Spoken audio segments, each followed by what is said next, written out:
Bonjour à toutes et tous. On laisse le temps aux spectateurs d'arriver. On va se donner encore quelques secondes.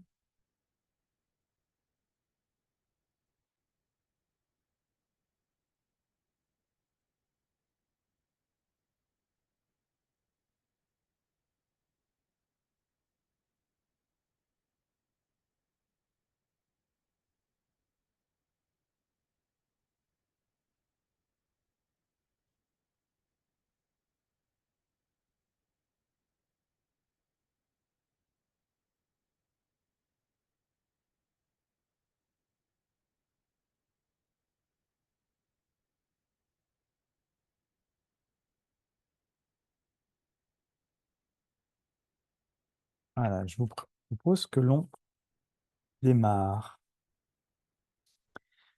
Alors, merci d'être là cet après-midi pour ce webinaire que nous avons intitulé 40 ans d'évaluation associative, tendances, enjeux et perspectives. Vous êtes plus de 400 à vous être inscrits, acteurs associatifs, chercheurs, institutions, partenaires, et cela dit un intérêt, une curiosité, et peut-être parfois aussi un peu de perplexité pour un sujet aussi incontournable qu'ambivalent, l'évaluation. Nous sommes très heureux à l'Institut français du monde associatif d'avoir organisé ce temps avec le soutien de la métropole de Lyon et aussi de la JEBA. Et j'aimerais pour commencer donner la parole à Florestan Groux, alors qui a un souci technique d'image, donc on ne pourra pas le voir à l'écran. Florestan Groux, qui est vice-président de la métropole de Lyon, en charge de la politique sportive et de la vie associative, pour ouvrir notre webinaire. Florestan. Bonjour à toutes et à tous. Merci beaucoup, Florian, pour ces premiers mots. Donc, Florestan Roule, je suis le vice-président à la vie associative à la métropole de Lyon. On parle, nous aussi, de faits associatifs. Alors, je ne vais pas vous décrire l'ensemble de la politique publique relative aux faits associatifs de la métropole de Lyon, mais peut-être rapidement vous donner la vision sur laquelle se fonde cette politique publique. Et la vision est l'essentiel. Je pense que nous pouvons la résumer à la métropole de Lyon sur le fait que le monde associatif, le fait associatif, est un modèle tout à fait essentiel à la démocratie. C'est un fondement de notre pacte social. Et je crois que dans un monde où on oppose, où on clive énormément la sphère publique de la sphère de l'entrepreneuriat privé, il ne faut pas oublier ce modèle qu'est la vie associative, cette magnifique loi 1901 qui permet aux individus de s'associer en collectif de manière organisée pour faire valoir un objet de travail, une vision, cultiver une petite parcelle du monde. Et c'est pour nous tout à fait essentiel puisque nous avons la conviction que le progrès social est toujours une synthèse, notamment entre un mouvement social organisé et les institutions. Et je pense que il faut qu'on soit particulièrement, notamment dans les enjeux qui vous connaissez, qui nous traversent toutes et tous aujourd'hui, vigilants à ce que on soit très conscient de ça. Et en tant qu'élu et vice-président, c'est quelque chose que j'aime à rappeler. L'institution ne contient pas le progrès social en soi, de lui-même. C'est toujours une rencontre, une synthèse entre un monde social organisé et des institutions qui ont produit et qui produisent les idées, le progrès social et la construction sociale. Euh, alors, forcément, on fait ce webinaire-là dans un contexte particulier, hein. Vous n'êtes pas sans savoir que l'irruption dans le débat public du monde associatif, une irruption que je salue, euh, a été importante, notamment avec le mouvement ça ne tient plus. Ça ne tient plus est un mouvement qui, à mon avis, met vraiment en avant un certain nombre d'enjeux qui sont essentiels pour le monde associatif, notamment autour du financement, notamment justement autour de rapports à ce monde associatif qu'on peut parfois trop souvent, côté collectivité, appréhender dans une exhaustivité qui n'est pas complète, c'est-à-dire que on essaye comment dire, d'être vigilant.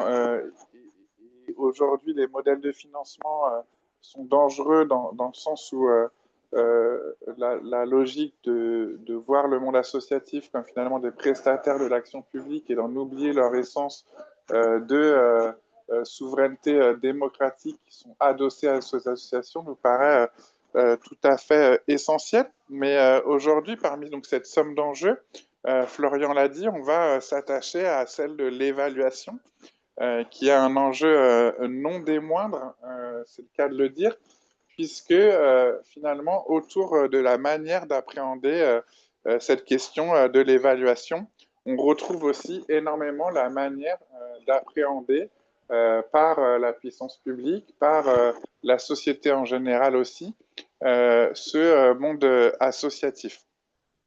Alors, l'évaluation, quand j'ai essayé de préparer ces quelques mots en introduction de ce webinaire, finalement, c'est effectivement une question qui nous occupe depuis longtemps, hein. Le titre parle de plus de 40 ans d'évaluation associative.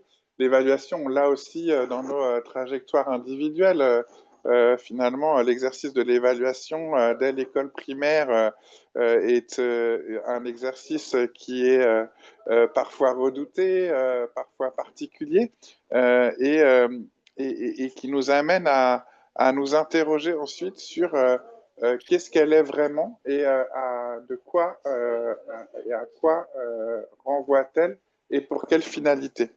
Euh, c'est ce qu'on va voir sans doute dans cette première partie, comprendre que les finalités de l'évaluation peuvent être multiples entre se justifier, entre piloter, entre se comprendre. Mais je crois que ce qui est important et ce qui est important pour moi en tant qu'élu, c'est aujourd'hui de la ramener à son essence. Et pour moi, l'essence de l'évaluation, c'est la connaissance de soi dans le collectif, la connaissance de l'autre, la connaissance de l'environnement, la connaissance aussi des structures sociales qui officient à nos comportements individuels et collectifs, à nos décisions collectives. Et je crois que il faut aujourd'hui vraiment revenir à cette essence-là pour quelque part ne pas subir l'évaluation et la remettre au centre d'un pacte collectif, notamment quand cette évaluation est prise dans des rapports entre, pour ce qui me concerne, institutions et mouvements associatifs. Parce que finalement, ce qu'on peut constater, alors le diagnostic va peut-être être un petit peu brut, mais cette évaluation, on peut parfois la prendre comme euh, une forme d'obligation, comme une forme de quelque chose qui est indispensable, sur lequel on ne se pose plus la question de pourquoi on l'a fait, comment on l'a fait, avec quelle finalité on l'a fait. Et finalement, on la reproduit peut-être un petit peu comme ça, d'année en année, sans reposer la question du sens. Et je crois que si on prend l'évaluation dans sa perspective et dans son essence de la connaissance, ce sens est absolument indispensable puisque la connaissance fonde notre compréhension du monde et donc la manière dont on va faire évaluation, la manière dont une institution va proposer des exercices d'évaluation va aussi fonder une représentation du monde. Et donc les référentiels qui sont convoqués dans ces évaluations, les finalités qui sont adossées à ces évaluations, sont aussi une manière de voir le monde, une manière de le structurer, une manière de le penser. Et je crois qu'il y a là à la fois autant d'opportunités que d'écueils à éviter. Un écueil qui est bien connu, c'est de finalement s'enfermer ou peut-être se raccourcir à des évaluations qui convoquent des référentiels, surtout autour de la gestion, de l'efficacité économique. Et il me semble que en ça, on va produire l'idée, ou on va peut-être superposer l'idée que le monde associatif doit obéir à certains objectifs qui ne sont pas forcément dans son ADN. Et donc, quelque part, l'évaluation en elle-même, au-delà même des modes de contractualisation et de financement, va aussi produire une manière d'appréhender le monde associatif qui ne va pas forcément mettre en avant toute sa production de valeur sociale, toute sa production de valeur sociétale, parce qu'elle elle échappe à des choses qui sont peut-être pas encore assez développées, qui sont moins courants, et la facilité parfois trop rapide avec lesquelles on va aller sur des indicateurs de pilotage, du quantitatif, va sans doute passer à côté d'une manière de voir le monde sur la valeur de la production d'une association qui échappe à ces référentiels dominants aujourd'hui. Et donc, pour finir ce propos introductif, sinon je vais me faire gronder par Florian, je conclurai par l'urgence pour nous d'expérimenter. Et je crois que c'est vraiment euh, un enjeu clé aujourd'hui que les associations et les institutions refondent des pactes de coopération et d'expérimentation. Parfois, ça veut dire bousculer des habitudes un petit peu anciennes, mais il faut absolument, à mon avis, plonger, et je crois qu'on en aura un bon exemple dans ce webinaire, dans des nouvelles formes de connaissances réciproques et d'oser explorer des évaluations qui permettent de retrouver cette connaissance, de la remettre au service des finalités qui sont redéfinies collectivement, de manière à permettre de se connaître mieux soi, de connaître mieux sa structure collective, et in fine de retrouver finalement cette essence même qu'est l'émancipation, à savoir la compréhension et de repartir du vécu des individus pour les restituer dans les grilles de lecture du monde structurel social qui nous permet ensuite d'agir sur ces structurants et ces déterminants sociaux pour emmener la société vers l'idéal collectif qui est, pour moi en tout cas, l'idéal républicain de liberté, d'égalité et de fraternité, en attendant ce terme d'adelphité. Donc merci beaucoup à l'IFMA pour ce partenariat. Je crois que c'est pour ça que c'est très important pour nous de collaborer avec l'Institut français du monde associatif, parce qu'il nous accompagne vraiment dans cette démarche de dézoomer et de nous redonner des grilles de lecture sur le fait social en train de se faire. Merci beaucoup, Florestan, pour ce propos introductif et déjà cette mise en perspective de nos échanges. Avant de présenter nos intervenants de ce jour, j'aimerais vous dire quelques mots sur l'Institut français du monde associatif et sur la raison qui nous a amené à choisir le thème de ce webinaire. Notre mission à l'Institut, c'est de renforcer la connaissance des associations, ce qui se décline en trois objectifs. Le premier, c'est de renforcer les compétences, les visions des dirigeants associatifs, des bénévoles, des salariés, de leurs partenaires. Le second, c'est d'éclairer et faire reconnaître la contribution associative à la société et à la démocratie. Et enfin, c'est de travailler à plus d'interconnaissance au sein de l'écosystème associatif en proposant des espaces de dialogue entre associations, partenaires et chercheurs. Comprendre, reconnaître, renforcer l'action et les relations, ces trois objectifs de l'Institut, ce sont aussi trois problématiques centrales de l'évaluation, et c'est une première raison qui nous a conduit à adopter cette thématique. Et puis, si on a choisi ce sujet, c'est aussi pour répondre à une attente forte des associations, parce que l'évaluation, elle est aujourd'hui partout dans la vie associative. Elle est devenue une pratique courante, parfois une exigence, souvent une obligation. Elle structure le dialogue avec les financeurs, elle influence la manière de piloter un projet et elle occupe de plus en plus de temps et d'énergie. Et dans le même temps, beaucoup d'associations nous disent leur ambivalence. On comprend l'intérêt d'évaluer, mais on a souvent l'impression que cela nous éloigne de notre cœur d'action. Euh, on passe plus de temps à remplir des tableaux qu'à rencontrer les gens. Autrement dit, l'évaluation est devenue à la fois un outil nécessaire et une source de questionnement. Et c'est précisément euh, cela qui justifie la rencontre d'aujourd'hui, questionner les méthodes et remettre du sens dans la façon dont on évalue. Et ce questionnement euh, prend une résonance particulière aujourd'hui dans un contexte de forte tension budgétaire. La crise des financements publics devient de fait une crise de financement pour le monde associatif. Cela ravive la question évaluative. Comment continuer à démontrer la valeur sociale d'une action quand les critères de financement se resserrent et que la logique de performance tend à primer sur celle de la contribution.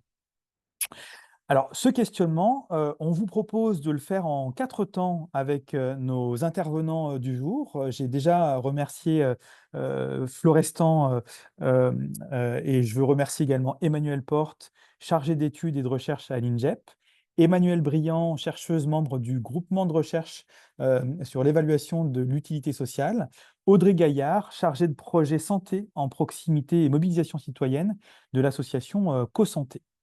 D'abord, Emmanuel Porte nous offrira un regard historique et méthodologique sur les grandes évolutions de l'évaluation associative.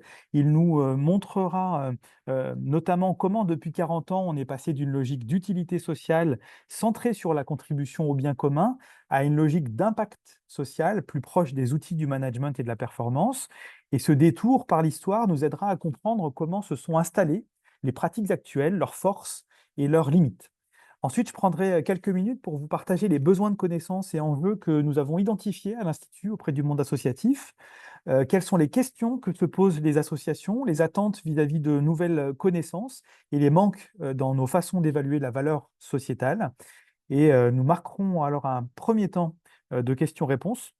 Je vous invite, je vous inviterai d'ailleurs à poser vos questions ou faire vos remarques dans le chat au fur et à mesure des interventions. Puis, nous découvrirons une expérience concrète d'évaluation co-construite entre chercheurs et acteurs, portée par le Gréus EcoSanté, une méthode dite socio-anthropologique, participative, qui cherche à réintroduire la relation et le sens dans l'acte d'évaluer. On aura une seconde pause pour prendre de nouveau vos questions et avoir les réponses d'Emmanuel Briand et d'Audrey. Enfin, on retrouvera nos 4 intervenants dans une dernière séquence de débat autour de plusieurs questions qu'ils partageront. Euh, Peut-être encore un mot sur l'esprit de cette rencontre pour vous dire que ce temps, il n'a pas vocation à trancher ou à prescrire une bonne méthode. Il vise plutôt à ouvrir la discussion, à faire dialoguer des points de vue, des cultures, des métiers, chercheurs, praticiens, institutions, autour d'une même question. Comment évaluer autrement? Comment faire de l'évaluation non pas un exercice de reddition de comptes, mais un levier d'apprentissage, de reconnaissance et de transformation. C'est aussi l'occasion de réfléchir ensemble à ce qui relie aujourd'hui la recherche et l'action associative et à la façon dont ces deux mondes peuvent construire une culture commune de l'évaluation. Alors, pour commencer, nous allons donc revenir sur ce long parcours de l'évaluation associative, ses origines, ses grandes évolutions et les modèles qui la traversent. Je vais laisser Emmanuel Porte nous guider dans ce panorama historique et méthodologique et peut-être répondre à travers ce panorama à de grandes questions. Emmanuel, quand une association évalue, est-ce qu'elle cherche à se comprendre, à se faire reconnaître ou à se justifier? Et puis, que nous apprennent 40 ans d'évaluation associative sur la manière dont la société conçoit la valeur. Je vous remercie encore de poser vos questions en chat au fur et à mesure. Et Emmanuel, c'est à toi. Merci beaucoup Florian, bonjour à toutes et bonjour à tous. Alors c'est un vaste programme que tu nous proposes pour ce soir. Moi, je vais essayer de vous positionner un petit peu les choses par rapport à la manière dont on les a traitées effectivement à l'INJEP, donc l'Institut national de la jeunesse et de l'éducation populaire. Parce que c'est vrai qu'on s'intéresse aux évaluations associatives et aux évolutions du monde associatif depuis un certain temps. Et pour nous, comme d'ailleurs un peu pour l'IFMA, pour d'autres institutions, on a un petit peu dans nos préoccupations enchaîné des discussions sur les modèles socio-économiques et des discussions sur l'évaluation des associations. Et je pense que c'est pas inintéressant de le rappeler parce que, il y a évidemment un lien entre la manière dont les associations fonctionnent, diversifient aujourd'hui leur financement, leurs modalités de développement, etc. Et en même temps, les contraintes que ça peut faire peser sur elles en termes d'adaptation du regard qu'elles portent sur ce qu'elles font et des contraintes qui leur sont fixées en termes d'évaluation. Alors sur ça, je pourrais les renvoyer dans le chat. On a accompagné plusieurs types de publications, que ce soit sur les modèles socio-économiques ou sur l'évaluation. Je me concentrerai là plutôt sur deux publications les plus récentes sur les processus d'évaluation. Une revue de littérature qu'on avait confiée à Marion Studer, Francesca Petrella et Giorgia Trascani sur l'évaluation des associations en France et donc une sorte d'évolution aussi un petit peu effectivement historique, ou en tout cas une genèse de ces catégories avec lesquelles on travaille l'évaluation. Et puis une revue qui s'appelle la revue des cahiers de l'action, qui a consacré un numéro en 2024 au processus d'évaluation des associations, et dont on entendra quelques exemples concrets aussi des méthodes de travail après dans le témoignage d'Emmanuel, puisqu'elle y a contribué aussi. Et simplement pour vous dire que en prenant ces deux entrées, ces deux publications, ce qui, moi, m'a semblé frappant sur justement les 40 dernières années, c'est que quand on parle d'évaluation des associations, on est amené en permanence à évoquer deux notions clés que, Florian, tu as évoquées tout à l'heure, qui sont d'une part l'impact social et d'autre part l'utilité sociale. Souvent avec des discours qui les mettent en concurrence, parfois avec des perspectives qui ont tendance à plutôt chercher à les combiner. En tout cas, ce qui est intéressant, c'est que ces deux notions qui trouvent toutes les deux leurs origines dans les années 70 en termes de réflexion intellectuelle et de premières expérimentations. L'impact social est aujourd'hui une notion qui s'est imposée comme le terme le plus courant, mais il renvoie en réalité à une culture qui est plutôt une culture anglo-saxonne dans laquelle les associations sont envisagées selon leur activité économique, au même titre que les entreprises, sans forcément de prise en compte de leur spécificité, mais avec l'idée de caractériser un petit peu la recherche de performance et avec l'idée de mobiliser aussi une utilisation de la méthode scientifique et d'approche causale pour essayer de faire parler les difficultés ou les défis à résoudre pour les associations. Alors qu'en France, on avait aussi effectivement une tradition née dans les années 70, renforcée dans les années 80 et 90, qui s'est expérimentée en détail un peu plus tôt, pour le contexte français, même si l'origine est un peu la même période, qui est la notion d'utilité sociale, qui, elle, renvoyait plutôt à des expériences évaluatives qui ont tenté de montrer les spécificités, j'allais dire, un peu identitaires du champ associatif, en le distinguant du secteur privé à but lucratif. Approche qui permet de souligner la contribution spécifique des associations à l'économie et à la société dans son ensemble, c'est-à-dire les services rendus à la société via le projet associatif, la diversité des publics qui sont touchés, les problématiques aussi d'éducation à la citoyenneté par l'expérience d'un fonctionnement démocratique en association, etc., etc. Je ne reviens pas sur tous les détails, mais c'est d'ailleurs cette contribution particulière des associations à la vie démocratique du pays qui a permis aux associations d'accéder et au pouvoir public de justifier, dans les années 80 et 90, le développement de tout un tas de dispositifs qui ont permis des avantages fiscaux, financiers, des exonérations d'impôts commerciaux, des accès à des dispositifs d'emploi subventionnés, qu'on fait du secteur associatif un terreau d'expérimentation dans ce domaine qui se distinguait justement un peu du monde lucratif pur.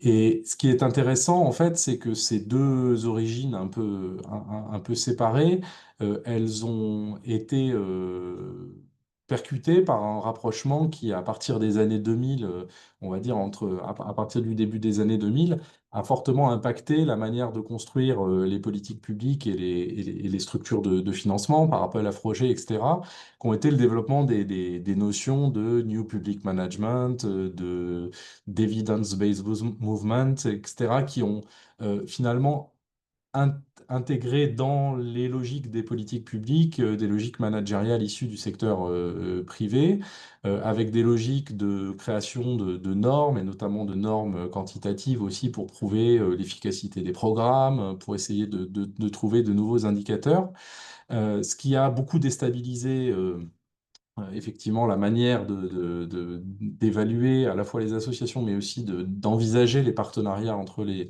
financeurs et les associations, qui a produit pas mal de critiques aussi sur le côté un petit peu systématique et automatisé de ce type de méthode, et qui a produit, je dirais, depuis 2015, des formes des volontés de beaucoup d'acteurs, une forme de retour aussi un peu à une philosophie de l'utilité sociale, de ne pas l'oublier, de ne pas oublier ces expérimentations, de travailler à les réintégrer.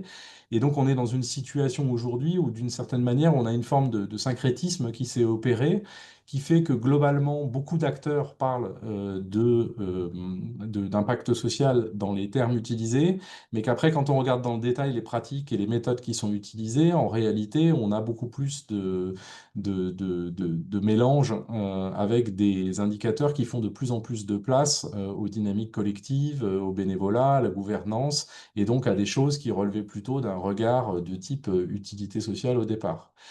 Si je dis ça, c'est parce que c'est intéressant, parce que ça vient souligner ce syncrétisme, les différents points sur lesquels on peut porter l'attention quand il s'agit de parler de pratiques d'évaluation. Parce qu'on est obligé de s'intéresser à la temporalité de ces évaluations, de savoir si on évalue avant, si on évalue chemin faisant une expérimentation, ou si on le fait a posteriori. Ça interroge sur les degrés de concertation aussi entre les structures qui font l'objet d'une évaluation et celles qui contribuent à mettre en œuvre cette évaluation. Ça permet aussi de discuter des critères d'évaluation, et donc de discuter de la pertinence d'avoir des critères qu'on dit synthétiques ou consolidés, mais qui sont en fait des critères souvent chiffrés, quantitatifs, ou alors plutôt des critères de type référentiel. Ça permet d'interroger la manière dont on croise aussi les données qualitatives et les données quantitatives. Et puis enfin, ça permet de travailler sur les échelles de l'évaluation. Et beaucoup d'expérimentations ont lieu dans ce domaine-là, c'est-à-dire comment on articule le niveau individuel, le niveau de l'organisation et le niveau de la société, et comment est-ce qu'on peut essayer de tenir ça ensemble. Alors, pour rebondir sur ce que tu disais tout à l'heure, Florian, finalement, du coup, quand on regarde tout ça, pourquoi on évolue, c'est évidemment pour rendre compte d'un certain nombre de choses par rapport au financement, mais c'est aussi pour faire évoluer les projets, les programmes qui sont développés, mais c'est aussi désormais, c'est ce que toutes ces expérimentations plus récentes permettent de montrer, parce que l'évaluation, elle produit aussi de la valeur pour le collectif associatif lui-même, parce qu'elle permet de consolider des choses sur le partage d'un problème, qu'elle permet de permettre des montées en compétences à l'intérieur de la structure, elle permet des ajustements d'orientation stratégique, et donc elle permet, pour rebondir sur ce que disait Florestan tout à l'heure, de produire de la connaissance sur le monde associatif lui-même, pas seulement pour le juger, mais aussi pour l'accompagner et lui donner la capacité de se renforcer et de rebondir. Et donc, d'une certaine manière, ce syncrétisme qui mélange aujourd'hui, qui remet l'utilité sociale au cœur des démarches d'évaluation, il est intéressant parce qu'il propose des approches qu'on pourrait dire un peu plus systémiques, et qui proposent de prendre l'évaluation comme un processus. Non pas comme quelque chose dans lequel on va cocher des cases, hein, mais un processus qui est en permanence dans un besoin d'adaptation. Ça a l'avantage de proposer une forme d'hybridation des philosophies de l'impact social et de l'utilité sociale, en se mettant au plus près des coopérations et en regardant l'évaluation justement comme un processus qu'on appréhende dans le temps. C'est une bonne chose. Je dirais simplement pour terminer que c'est une bonne chose à condition que ces approches systémiques qui s'expérimentent et qui sont très intéressantes, elles ne deviennent pas à leur tour elles-mêmes, on a toujours ce problème et ce risque, une nouvelle norme de comportement, c'est-à-dire ce que montrent les travaux empiriques et les témoignages de terrain, c'est que toute approche systémique, elle a besoin pour bien fonctionner d'adaptations nombreuses, de souplesse dans les formes, dans les modalités de coopération, dans le réajustement des critères d'évaluation, et que ça soit du côté des pouvoirs publics ou du monde de la philanthropie ou de manière générale dans le soutien à ces approches systémiques, il faut bien avoir en tête que pour qu'elle reste dynamique, il faut que cette approche, elle accompagne en fait des changements de culture de coopération, qu'elle accompagne la naissance de cultures communes qui permettent de faire se croiser le regard des associations sur elles-mêmes, mais le regard aussi des chercheurs ou des évaluateurs sur l'activité associative, souvent dans des processus embarqués. Et donc, je pense que c'est effectivement cette ère de l'évaluation par expérimentation avec pour finalité une connaissance, mais une connaissance tournée vers l'action, qui peut nous donner de belles choses à l'avenir pour nourrir l'évaluation du monde associatif un petit peu renouvelée par la base. Merci beaucoup, Emmanuel, pour ce panorama que tu viens de décrire et qui nous aide à comprendre aussi comment l'évaluation s'est progressivement imposée dans le paysage associatif et comment parfois elle a peut-être même fini par échapper à celles et ceux qu'elle était censée servir. Moi, ce que je vous propose maintenant, c'est de changer légèrement de focale, de passer du regard historique et méthodologique à une question plus prospective. De quoi avons-nous besoin aujourd'hui pour mieux comprendre et mieux reconnaître et mieux soutenir aussi la valeur créée par les associations?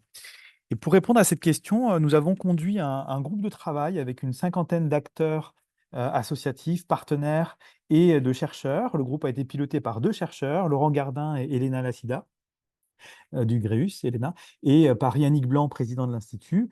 Et je vais vous partager les principaux enseignements de nos travaux. On est d'abord parti d'un constat partagé. Quand on interroge les associations, le constat qui revient presque systématiquement, c'est que l'évaluation est rarement un exercice choisi, c'est souvent un exercice imposé. Un outil demandé par le financeur, le partenaire, l'administration pour rendre compte. Et cette exigence, elle s'est encore renforcée dans la période actuelle face aux restrictions budgétaires. Les financeurs publics et privés demandent de plus en plus de preuves d'efficacité, souvent chiffrées, pour justifier le maintien ou la reconduction des soutiens. Et pour beaucoup d'associations, cela crée une forme de pression nouvelle où la survie économique dépend parfois de la capacité à bien s'évaluer selon des grilles externes. Et c'est normal, les fonds publics, les dons, les soutiens appellent à la transparence, mais à force de devoir prouver son efficacité, on a parfois oublié de comprendre ce que produit vraiment l'action associative, au-delà des chiffres et des indicateurs. Et les associations nous l'ont dit dans notre groupe de travail, elles passent beaucoup de temps à mesurer, mais très peu de temps à interpréter. On compte le nombre de bénéficiaires, les ateliers menés, les repas distribués, mais on parle rarement de ce que tout cela transforme en profondeur, la confiance retrouvée, les liens recréés, la dignité rendue, la coopération entre acteurs d'un territoire. Et ce décalage-là, c'est précisément ce qui fait émerger aujourd'hui de nouveaux besoins de connaissances. Le premier besoin, c'est de mieux reconnaître la fonction sociopolitique du monde associatif. Autrement dit, la capacité des associations à transformer la société, à créer du lien, à fabriquer du territoire, à interpeller les pouvoirs publics, à inventer des solutions que ni l'État ni le marché ne savent apporter seuls. Or, la plupart des modèles actuels d'évaluation, centrés sur les résultats, les indicateurs, les taux de réussite, passent largement à côté de cette fonction-là. Ils mesurent ce que les associations font, souvent à l'échelle d'un projet, d'une action, mais rarement ce qu'elles sont, leur mode de gouvernance démocratique, la place qu'elles donnent aux bénévoles, aux habitants, leur rôle d'alerte ou de plaidoyer. Et reconnaître cette dimension, c'est redonner à l'évaluation sa vocation première. Comment comprendre la valeur sociétale d'une action collective, pas seulement son efficacité immédiate. Le deuxième besoin, c'est de comprendre la singularité du modèle associatif, parce que les associations évoluent entre deux grandes forces d'attraction. D'un côté, le modèle public, qui tend à faire d'elles des délégataires de services publics, notamment du fait de l'explosion de la commande publique, De l'autre, le modèle marchand qui les pousse à adopter des logiques de performance et de compétitivité. Et dans ces deux modèles, l'initiative collective citoyenne, la créativité, la capacité d'expérimentation au contact des habitants et des bénéficiaires et des usagers sont souvent fragilisées. Et ce qu'on doit donc mieux connaître, c'est ce qui fait la spécificité de la valeur associative, la capacité à mobiliser des ressources bénévoles, à créer de la coopération, à faire travailler ensemble des acteurs qui ne se parlaient pas. Ce sont aussi des dynamiques hybrides entre dons, engagement, partenariat, alliances locales, qui constituent une richesse propre au monde associatif, mais que les approches d'évaluation classiques mesurent mal. Cette méconnaissance, elle est d'autant plus problématique dans un contexte où la raréfaction des ressources publiques pousse les associations à se positionner dans des appels à projets de plus en plus concurrentiels. Or, si l'on ne prend pas la peine d'évaluer ce qui fait la singularité de leur modèle, on risque de financer celles qui savent se conformer au format attendu plutôt que celles qui innovent, relient et transforment. Le troisième besoin, c'est de rendre visible la capacité d'innovation des associations. L'histoire récente le montre bien, lors de la crise du Covid, ce sont souvent les associations qui ont été les premières à répondre, à inventer, à combler les vides. Mais l'innovation associative ne se résume pas à une invention de services, de nouvelles offres sociales. Elle réside aussi dans les méthodes de faire ensemble, dans les nouvelles formes de gouvernance, de décision, d'écoute. Donc c'est une innovation sociale, démocratique, territoriale. Et là encore, l'évaluation classique a du mal à capter euh, parce qu'elle mesure d'abord les effets et moins les processus. Et le besoin, c'est exprimé ici d'avoir des démarches capables de documenter justement ces processus de transformation, comment les associations identifient un besoin, comment elles construisent une réponse collective et comment elles font évaluer les pratiques sociales autour d'elles.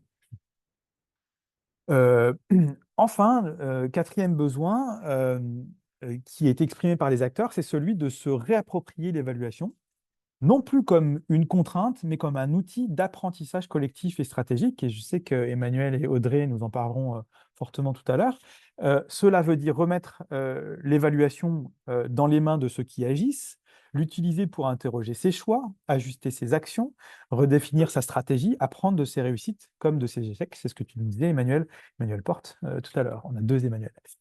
C'est aussi repenser l'évaluation comme un moment de débat, un espace où on se réunit pour comprendre ce qu'on a produit ensemble et pas seulement pour justifier ce qu'on a fait. Ce type de débat, de démarche permet de révéler une autre valeur, la valeur de la discussion, de la coopération et du sens partagé. Alors, si on reprend le fil de l'histoire raconté à l'instant par Emmanuel, on peut dire que l'évaluation associative a parcouru un long chemin. Elle est née pour reconnaître la contribution à l'intérêt général. Elle s'est institutionnalisée comme outil de performance. Et aujourd'hui, elle cherche à redevenir un outil de compréhension, d'émancipation et de transformation. Et le défi pour nous tous, c'est de réinventer l'évaluation pour qu'elle rende à nouveau visible la richesse humaine, sociale et démocratique du monde associatif. Voilà pour les réflexions que je voulais partager avec vous, pour ces besoins de connaissances que nous avons identifiés et qui nous ont amenés à l'Institut à bâtir un programme de connaissances et à soutenir des recherches participatives co-construites entre acteurs et chercheurs pour expérimenter de nouvelles méthodes d'évaluation et répondre concrètement à ces besoins. Et on aura un très bel exemple d'une équipe lauréate de notre programme dans quelques instants. Alors, peut-être marquer un temps s'il y avait des premières questions ou réactions. Je vois que vous n'avez pas encore utilisé le chat pour nous poser vos questions ou pour réagir. Euh, donc c'est le moment où sinon on pourra aussi regrouper les questions après l'ensemble des interventions. Et je pense que c'est sans doute ce que l'on va faire. Donc peut-être passer maintenant, en tout cas je vous incite vraiment à nous poser vos questions ou à réagir, témoigner aussi en chat de vos propres expériences. Euh, alors il y a une personne qui a levé la main, donc qui du coup n'a pas choisi de répondre en chat. Et alors Amira, comment Oui, je on peux donne lui la donner la parole? parole. Allons-y. Donc c'est bon, en Si principe, vous elle voulez peut, bien elle peut poser sa question. vous présenter ou nous dire qui vous êtes pour pouvoir réagir. Est-ce que vous m'entendez? Oui, Oui, pardon, c'est juste un petit problème technique, c'est qu'en fait, on ne peut pas poser les questions. L'animateur a désactivé les conversations des participants. ok. Donc, Voilà, c'était donc juste pour. merci beaucoup. Ça, c'est dans le chat. Ouais, dans Mais le par chat. contre, dans la partie questions-réponses, vous pouvez poser vos questions.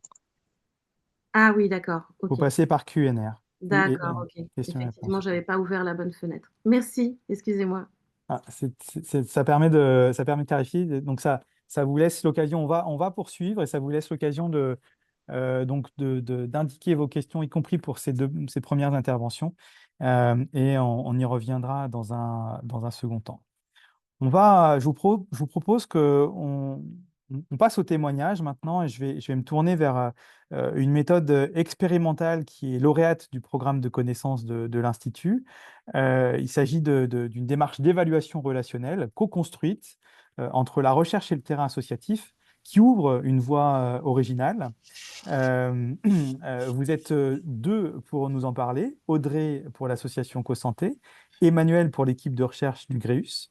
Alors j'ai une première question pour vous deux. D'où vient cette démarche et qu'est-ce qu'elle change dans votre façon d'évaluer? Audrey. Nous, on est une fédération de centres de santé non lucratifs et donc, en fait, on est un modèle un peu ovni aujourd'hui dans la santé en France puisque on est un modèle d'exercice coordonné salarié. Et en fait, on s'est inscrit dans l'utilité sociale pour travailler à la valorisation de nos spécificités et notamment pour légitimer et pérenniser un modèle solidaire de démocratie en santé, puisqu'on est un des rares modèles à intégrer des bénévoles et des citoyens dans les conseils d'administration des centres de santé qui vont travailler avec les professionnels de santé à des projets de santé sur les territoires auprès des publics et des plus vulnérables.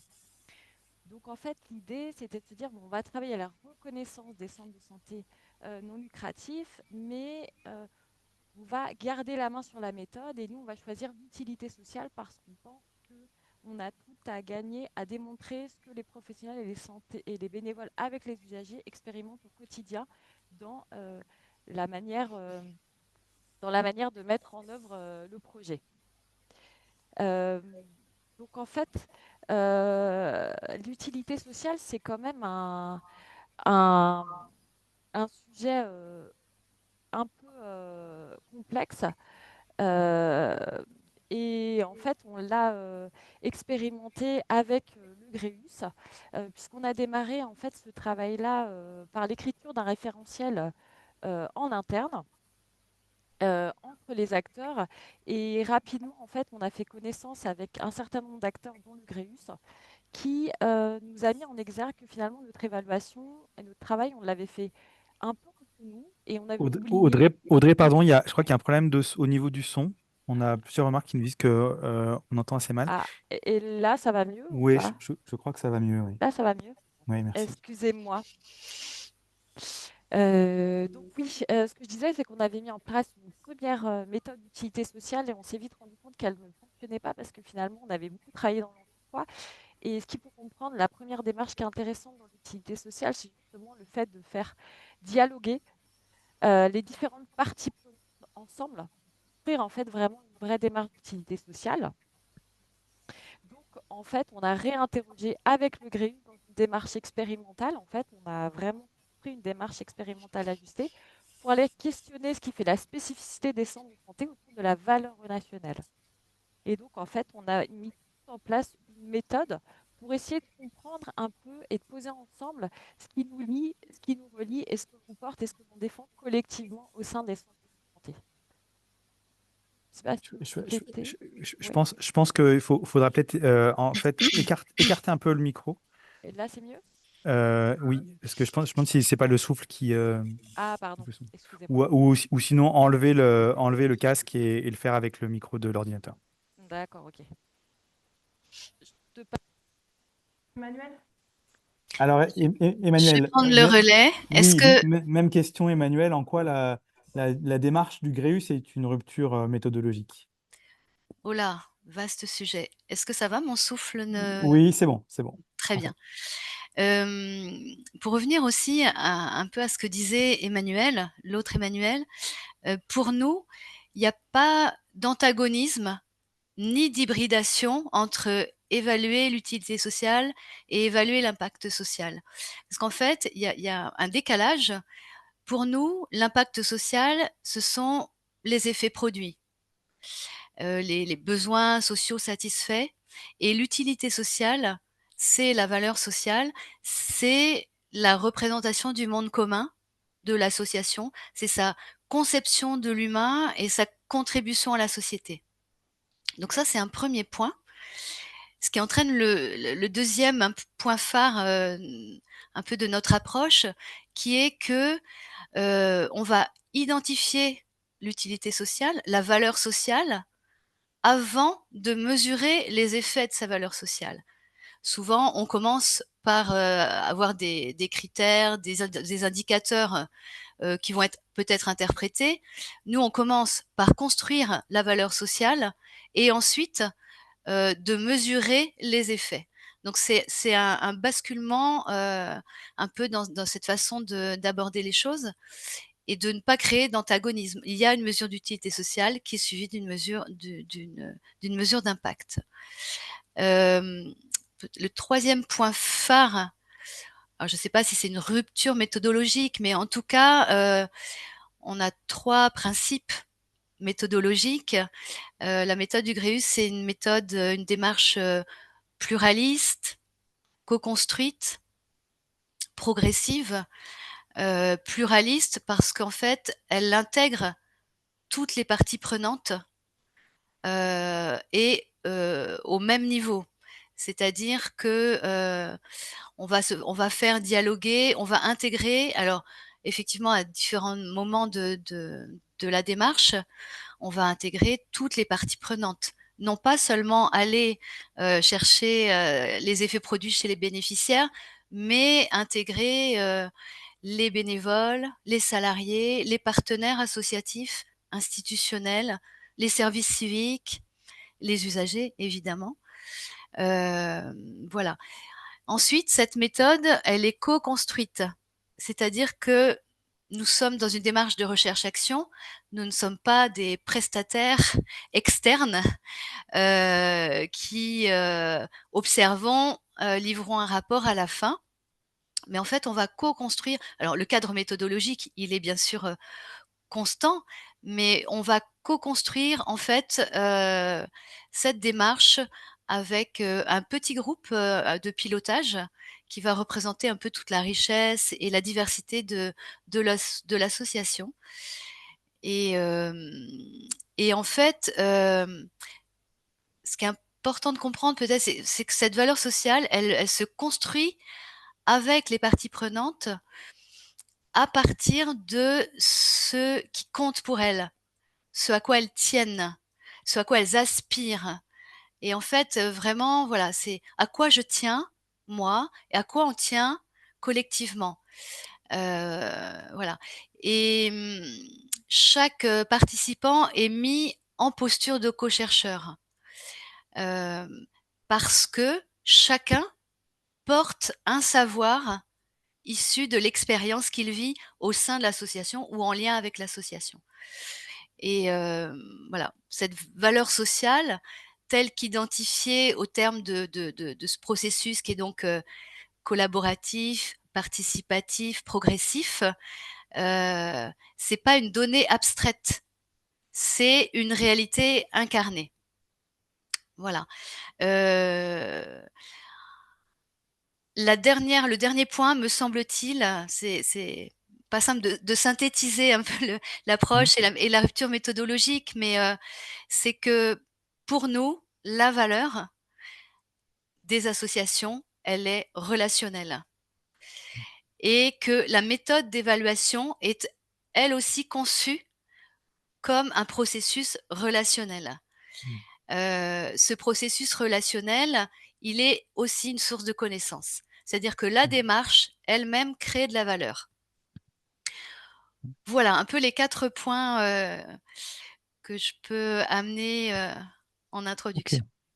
Merci beaucoup, Emmanuel. Alors, justement, si on rentre un peu plus dans cette méthode, Audrey, qu'est-ce que cette évaluation relationnelle, elle révèle que les démarches classiques ne verraient pas? C'est bon le son? Oui, c'est mieux, oui, merci. C'est Ouais. mieux? Bon, excusez-moi. Alors c'est assez intéressant déjà, la manière dont en fait on va, aller chercher les gens et aller chercher au fond en fait. Et effectivement, c'est plus un exercice dont les acteurs ont l'habitude, puisque souvent en fait on leur demande d'aller vite et là en fait on va leur demander de prendre le temps et on va aller chercher, on va les creuser en fait et on va partir de leurs expériences pour aller chercher vraiment ce à quoi ils tiennent. Donc on sort d'une logique de réponse oui/non pour vraiment aller beaucoup plus sur des questions autour de l'identité collective et des valeurs. Qu'est-ce qu'on défend quand on est soignant? Qu'est-ce que ça veut dire qu'il y a beaucoup de soignants et de professionnels qui nous ont dit, bah, les centres de santé, on va au-delà des soins. Mais qu'est-ce que ça veut dire d'aller au-delà des soins? Comment vous le définissez? Est-ce que c'est une question de temps? Mais c'est de quoi on parle quand on parle du rapport au temps, du rapport à l'autre? Voilà, c'est toutes ces questions-là, en fait, qu'on a creusées avec eux. Ils nous ont beaucoup parlé aussi des questions autour de la fraternité, du lien social. Ben, quand en fait on est infirmière et qu'on va au domicile des gens, ben, on voit ce qui se passe pour les gens, leur solitude, leurs difficultés, qu'est-ce qu'on en fait, comment on travaille avec ça et comment est-ce qu'on alerte et qu'on travaille avec l'environnement autour de ces questions-là. Donc il y a des questions en centre de santé, on a des pratiques solidaires. Donc, on va aussi parler de ces pratiques solidaires et de la manière dont on les met en place. Et par exemple, sur des indicateurs, vous parliez tout à l'heure de quel type d'indicateur, à quoi ça pourrait correspondre. On a des indicateurs qui s'interrogent sur comment vous êtes salarié dans un centre de santé, comment vous évaluez le fait que vous pouvez compter les uns sur les autres. Est-ce que vous avez l'impression que vous pouvez compter les uns sur les autres en tant que salarié? Est-ce que, il y a aussi toute cette dimension du fait qu'on est dans une association, en tout cas, les acteurs pardon, qu'on a interrogés, et on s'est plutôt posé la question autour de finalement ce qui se passe dans un centre de santé, est-ce que ça peut rayonner ailleurs? Donc on va demander aux salariés si par exemple, ou les bénévoles, si par exemple leur bénévolat ou leurs salariés en centre de santé, ça leur a mis le pied à l'étrier à s'investir ailleurs dans leur territoire ou dans une autre association. On va aller chercher un peu si finalement l'investissement qu'ils portent, ils vont aller le transférer ailleurs et le reproduire ailleurs. On va aussi aller sur tout ce qui est autour des questions du pouvoir d'agir, notamment de l'usager. Comment est-ce qu'au travers des commissions d'usagers ou du travail de gouvernance avec les usagers, on va aussi accompagner ce développement de leur potentiel et de leur capacité et de leur capacité. Et puis, on va travailler aussi beaucoup sur les questions de responsabilité partagée et responsabilité collective. Comment on passe de la responsabilité individuelle et la responsabilité collective. Donc voilà, c'est tous ces éléments en fait qu'on va mettre au travail. Et après, en fait, ces indicateurs, on va aller les chercher. Soit on va avoir des logiques, soit on va aller les chercher que auprès des salariés, soit on va les chercher dans une logique salarié bénévole, soit avec les parties prenantes, soit avec les usagers dans un dialogue usager bénévole professionnel. Tout va dépendre tout ça de ce qu'on va aller chercher. Mais c'est vraiment quelque chose qu'on va construire en fonction de ce qu'on veut aller chercher et de comment est-ce qu'on envisage de travailler les choses. Merci, merci Audrey. Et Emmanuel, pour en dire peut-être encore davantage sur cette méthode relationnelle, alors les chercheurs parlent de cadres théoriques, mais si je le dis autrement, comment on peut raconter peut-être la philosophie particulière de la méthode?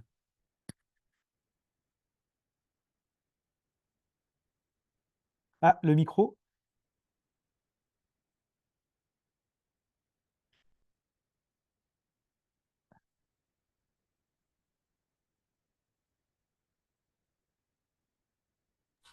Pardon. Pas grave. Euh, L'anthropologie relationnelle de Greus. Alors peut-être poser 3 postulats. Je ne vais pas revenir, hein, le Greus existe depuis 2013. On travaille sur la question de la valeur. On s'est constitué en association en 2021, mais peut-être juste pour vous donner 3 postulats. L'être humain est avant tout un être de relation. Ça paraît un lieu commun, mais c'est ce qui fonde vraiment aussi notre approche. La conception de l'humain et la vie en société propre à une association, elle s'incarne dans les relations qui s'y tissent et les expériences qui s'y vivent. Je pense que quand on entend Audrey parler de co-santé, le soin, dans le soin, on est dans une dimension relationnelle. Le soin dans une association de démocratie Associatif, emploi citoyenne. déficit actuel. Pardon. Donc voilà, cette dimension relationnelle, elle est vraiment présente dans les associations et dans le monde de l'ESS. Et ce qui nous fait dire que la valeur créée par les associations est relationnelle. Donc cette dimension relationnelle, c'est vraiment pour nous la clé de voûte de toute structure, sachant que tout groupe humain qui porte un projet commun fait des choix relationnels pour relier ses parties prenantes. Et en fait, ça imprègne, ça singularise, ça oriente toutes les pratiques sociales qui sont mises en œuvre. Et ça dit aussi sa contribution au monde. Ça dit sa manière d'être au monde et sa manière d'être en relation avec le monde. Donc là, on est vraiment dans pour nous, ce qui fonde son utilité sociale. Et donc, qu'est-ce qui se joue là? Qu'est-ce qui se noue là dans toutes les interactions entre les personnes? On sait que c'est vraiment à travers tout ce qui se vit, tout ce qui se bouleverse, tout ce qui affecte, tout ce qui touche les personnes et qui les transforme, que là, on touche à l'anthropologie particulière d'une association. Et il se passe là des choses invisibles, alors que évidemment, ce qui se vit n'est pas toujours ce qui peut se compter. Et, et donc, vous allez me dire comment on va aller chercher l'invisible à travers notre méthode et notre approche. Donc, il y a plusieurs façons d'aller chercher ces données auprès des participants, auprès, je le répète, de toutes les parties prenantes. Ça veut dire, elles parlent aussi de là où elles sont. 5 approches, alors que je ne vais pas les détailler tout de suite. Après, si dans les questions, vous voulez qu'on aille plus avant dans la méthodologie, parce que ça va prendre trop de temps, mais c'est aussi la façon dont on va analyser les données. Et juste mentionner, on mobilise pour rendre compte aussi de cette anthropologie relationnelle située de chaque association et de sa contribution à la société. On mobilise 2 grilles. La première, c'est la théorie de la résonance d'Hartmut Rosa. Et donc, dans toutes les expériences qui sont contées et racontées par les parties prenantes, parce que c'est ça qu'on va chercher, un savoir issu d'expériences qui vont se croiser. Qu'est-ce que c'est une expérience résonante pour Rosa?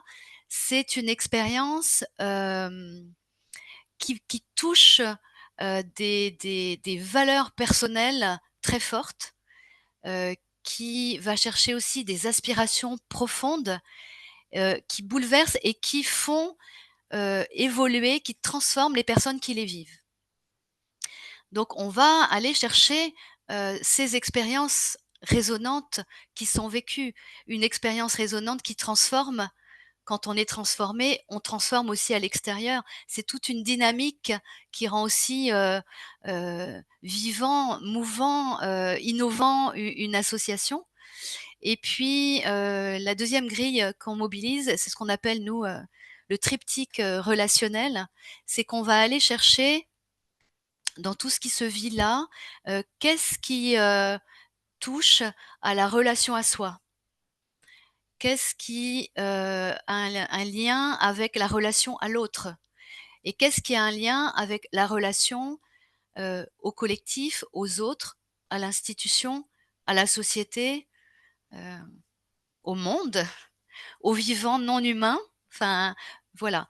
C'est un peu toutes ces nuances qui nous permettent d'aller chercher la valeur sociale de chaque association et qui va vraiment décliner sa spécificité, son apport au monde, à travers des points de vue croisés, partagés. Donc il y a aussi, évidemment, une, une création de valeurs et de connaissances. Voilà, je vais m'arrêter là. Merci, merci Emmanuel. Euh, Peut-être une dernière question pour vous deux. Comment les personnes impliquées, les équipes salariées, les bénévoles, les partenaires ont vécu cette démarche, leur retour? Qui veut commencer? Alors, il Audrey? y a à peu près un petit peu plus de 50 personnes qui ont été impliquées dans cette démarche. Et en fait, j'ai envie de dire, parce que je lisais un peu les questions, et je pense que ça va rejoindre notamment une ou deux questions où effectivement les gens ils nous ont un peu regardé bizarrement au début en fait. Ils n'ont pas bien compris. Moi, je me rappelle qu'on a invité des soignants, des bénévoles, des usagers à venir échanger avec nous, et au début, c'était pas clair pour eux. Et en fait, on a fait le pari de se dire bah, c'est pas grave, en fait, ils vont comprendre avec nous en le faisant, en fait. Parce que peut-être que c'est pas clair, mais dans la manière de vivre, la méthode, ils vont la comprendre. Et en fait, je sais pas ce que tu en penses, Emmanuel, mais ça a été un peu le retour. Parce qu'en fait, nous, avec ma collègue Marie, on a animé nous-mêmes, en fait, tous ces échanges. Et en fait, on avait en back-office Emmanuel, parce qu'on a tout enregistré. Et du coup, on a pu rééchanger avec elle sur tout ce qui s'est vécu, en fait, dans ces groupes. Et en fait, on a vu que si au début, en fait, ils nous faisaient confiance et ils n'avaient pas trop compris, à la fin, ils étaient vraiment. Moi, j'ai eu plein de messages de satisfaction, mais j'imaginais pas qu'en fait, on pouvait aller plus loin. Moi, j'avais pas perçu que moi, j'avais tout ça en moi. Et finalement, je me suis révélée aussi à moi-même dans ce que je faisais au quotidien. J'avais pas pris conscience de ce qu'on faisait, ce qu'on apportait au quotidien. Et ça, c'était quand même très intéressant, cette question de se révéler à soi-même et se révéler aux autres. Et puis, il y avait aussi toute cette interconnaissance parce qu'effectivement, moi, je ne vous cache pas qu'au début, les salariés, les bénévoles des centres de santé, quand j'ai dit bah, il va falloir travailler, falloir travailler avec nos financeurs, etc., ils m'ont dit ah là là, ben, comment on va faire Donc, on a invité notamment donc, l'assurance maladie, etc. Et en fait, ça a été vraiment très intéressant de les entendre parler des centres de santé devant nous, en fait, de voir quelle conception, quelle représentation et à quoi ils croyaient auprès des centres de santé. Ça a permis vraiment de travailler et de se redire en fait sur quelle valeur et quelle identité on partait parce qu'en fait, notamment, on avait quelques questionnements autour de ces soignants expérimentés, de ces jeunes soignants qui arrivaient, qui ne portaient pas les mêmes valeurs que des soignants expérimentés. Et en fait, ce travail-là, ça a permis de confronter les choses. Et moi, j'ai des soignants qui sont sortis en se disant, mais en fait, finalement, on parle le même langage, mais en fait, on n'avait juste pas les mêmes chemins, en fait, mais on est bien, pas par ici, par ailleurs. Et en fait, on a eu pas mal de témoignages sur le fait que ça, tout à l'heure, on disait, au début qu'en fait la méthode même produisait quelque chose et effectivement en fait ça a produit de l'engagement derrière, ça a produit une meilleure compréhension de la structure et du projet porté par la structure et de la manière dont les gens pouvaient prendre leur part dans cette structure et s'aimer autour d'eux. C'était ça que c'était intéressant. Et puis il y a vraiment alors un très bon accueil de nos partenaires financiers qui ont été finalement très contents d'être associés et de se dire ah bah vous m'invitez à ça, bah, je viens en fait et notamment beaucoup les partenaires d'action qui étaient très contents de pouvoir construire avec nous cette démarche et de s'engager là-dedans. Merci, merci Audrey. Emmanuel? Peut-être la posture hein, de recherche-action. L'évaluation de l'utilité sociale, c'est pas une histoire d'expert. Enfin, je veux le préciser et que peut-être cette posture de co-chercheur, elle permet aussi de cheminer. Audrey l'a dit tout à l'heure, Marie et Audrey ont animé des ateliers. Ça veut dire que au Gréus, on peut accompagner le processus. On construit pas à pas le processus avec le comité de pilotage, etc. On peut co-animer les ateliers, mais on peut aussi accompagner les copilotes à le faire. Et en fait, je pense que cette démarche, elle est à vivre. Voilà, on peut l'expliquer. On pourrait faire beaucoup de webinaires, mais elle est vraiment à vivre, à expérimenter pour en comprendre et comprendre que tout le monde aussi a sa légitimité en tant que partie prenante à y prendre part. Donc le chercheur, il est là aussi, comme un tiers, un peu un tiers, il est à la fois dans l'action parce qu'il peut animer, il fait de l'observation participante, il est, im immergé dans l'association, mais c'est aussi important qu'il y ait un tiers aussi qui crée des espaces de dialogue nouveaux, et qui fasse se rencontrer, des parties prenantes qui peut-être, ne se rencontrent pas, en tout cas ne se rencontrent pas pour parler du sens. De qu'est-ce qu'elles font là ensemble? On fait association, on s'est associé et peut-être 20 ans après, 40 ans après, heu, qu'est-ce qu'on fait là ensemble? Et que des usagers ou des bénévoles institutionnels du bureau se rencontrent, ça crée, ça crée d'autres façons aussi de se parler et de se remettre, à parler de ce qu'on fait ensemble et ce à quoi on tient ensemble.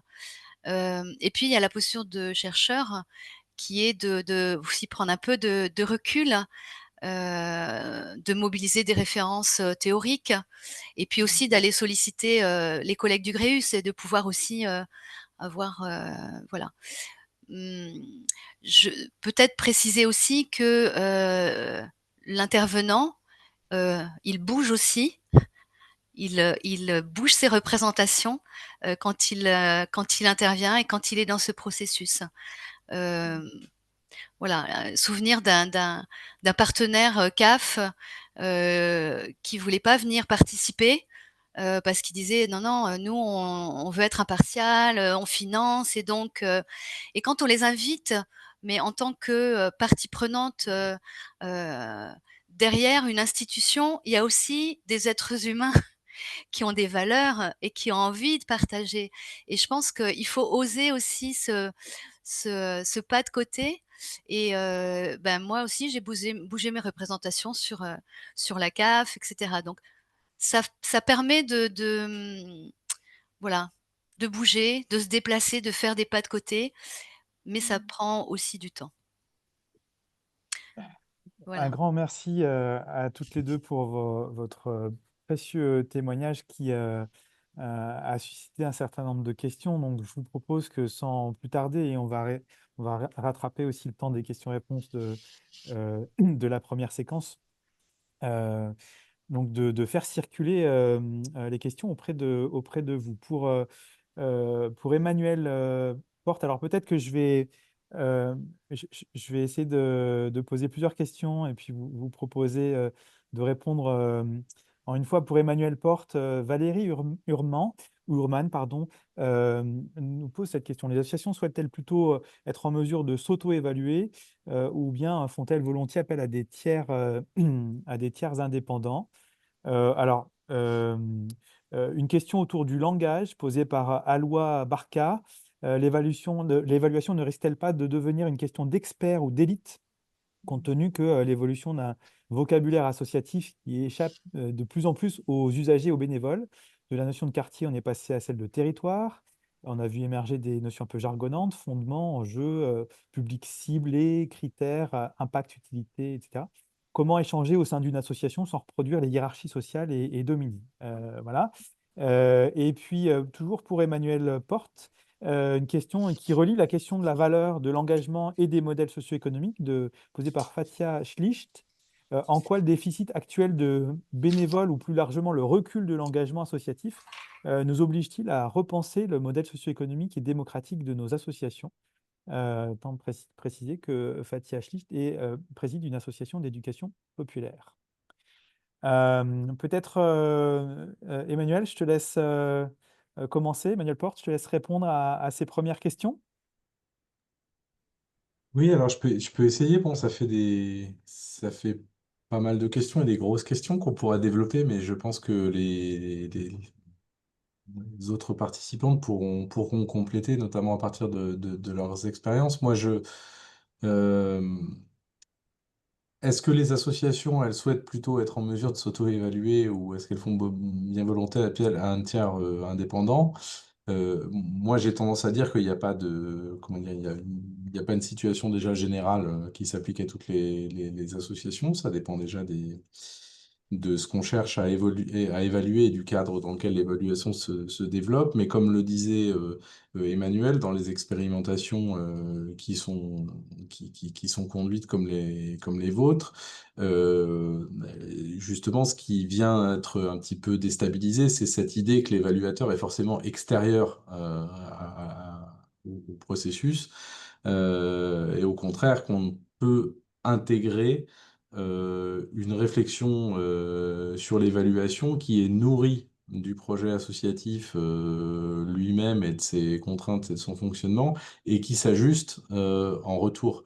Et c'est ce que je disais tout à l'heure sur le fait que d'aller vers la question d'appréhender l'évaluation comme un processus, c'est justement pour pas être en situation de devoir appliquer de manière systématique des questions qui sont de l'ordre de l'évaluation extérieure ou intérieure. Bon, probablement que la plupart du temps, les évaluations, les associations s'ajustent aussi à des modalités d'évaluation qui sont proposées dans le cadre des appels à projets, des appels à financement auxquels elles répondent et qui parfois produisent des critères et des contextes d'évaluation qui sont contradictoires entre eux. Ça arrive aussi, y compris quand on a un panel de financeurs sur un projet un peu long avec avec différentes dimensions. Euh, Ensuite, j'essaie de reparcourir le chat parce qu'il y a oui, alors sur la question de l'expertise, enfin il est très clair que tout l'enjeu, je crois aussi, d'aborder l'évaluation comme un processus relationnel, comme tu le disais, Emmanuel, tout à l'heure, c'est un enjeu justement de déspécialiser aussi l'évaluation, c'est-à-dire que tout le monde s'en sente euh, se sentent un petit peu intégrés dans ce processus et se sentent pas justement capturés ni par un processus externe ni par un processus de spécialiste. Moi, j'aime bien souvent faire l'analogie avec des champs qui se sont développés ces dernières années dans le monde associatif, par exemple sur le numérique ou sur d'autres domaines, dans lequel c'est pareil. Si on veut discuter numérique dans une association, il ne faut pas parler juste avec la personne qui est en charge des questions numériques parce que c'est une question transversale qui touche à la gouvernance, qui touche à beaucoup de choses dans l'association. Et je pense qu'une évaluation qui réussit son, comme un travail collectif, elle n'est pas affaire de spécialistes et que probablement qu'une partie du temps qui a consacré à la mise en place du processus d'évaluation au départ consiste à déjà se mettre d'accord sur ce qu'on évalue, sur les termes qu'on utilise, à dépassionner un petit peu les termes trop spécialisés et à mettre à distance effectivement tout ce qui pourrait apparaître jargonnant. Donc c'est un enjeu démocratique à l'intérieur des associations que de faire de l'évaluation quelque chose que tout le monde s'approprie et discute d'une manière la plus horizontale possible. Merci beaucoup, merci Emmanuel. Alors, peut-être pour Audrey, plusieurs questions. Une question de Patrick Longchamp. On parle beaucoup d'évaluation, mais qu'en est-il du travail d'amélioration continue des associations? Est-ce que finalement, c'est pas comme ça aussi que la démarche Gréus Co-Santé a été pensée?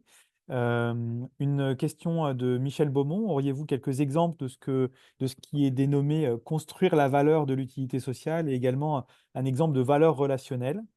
Donc peut-être reciter ça. Alors sur la démarche d'amélioration continue des associations, alors évidemment, en fait, dans notre démarche, on ne voulait pas reproduire les écueils un peu de ce qu'on appelle la démarche qualité. On n'avait pas envie de rentrer, on avait envie de rentrer dans un processus vivant et pas un processus un peu fermé, oui, non, on remplit des cases, etc.